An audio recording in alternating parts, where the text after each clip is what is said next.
Safe and secure అని అనుకుంటే నాకు 10 years డబ్బులు అవసరం లేదు, నేను క్యాపిటల్ టచ్ అయ్యాను అనుకుంటే ఎస్డబ్ల్యూపీ బెటర్ ఉంటుంది మ్యూచువల్ ఫండ్స్లో.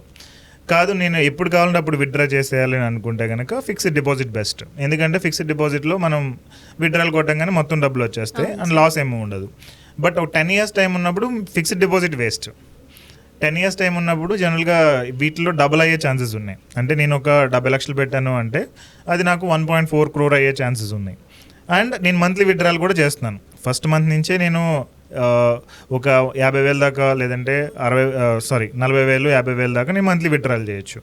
సో ఈ క్యాపబిలిటీ అనేది ఎస్డబ్ల్యూపీకి అయితే ఉంటుంది. విత్డ్రా చేస్తూ కూడా క్యాపిటల్ పెరిగే అవకాశం అయితే దీనికి ఉంటుంది. అండ్ అలా కాకుండా పిఎంఎస్ అనేది అనదర్ ఆప్షన్ మనం అనుకోవచ్చు. పిఎంఎస్లో యాక్చువల్గా మనకి 50 లక్షలు మినిమం ఇన్వెస్ట్మెంట్ ఉంటేనే పిఎంఎస్లోకి వెళ్ళి ఇన్వెస్ట్ చేయొచ్చు. కానీ నా దగ్గర 70 లక్షలు ఉన్నప్పుడు పిఎంఎస్ అనేది చూస్ చేసుకోవడం బెటర్. బట్ నా దగ్గర ఒక 2 crore ఉందనుకోండి, అందులో ఒక 50 లక్షలు వచ్చేటప్పటికి పిఎంఎస్లో పెట్టచ్చు. ఇక్కడ కొంచెం కాషియస్గా ఉండాలి.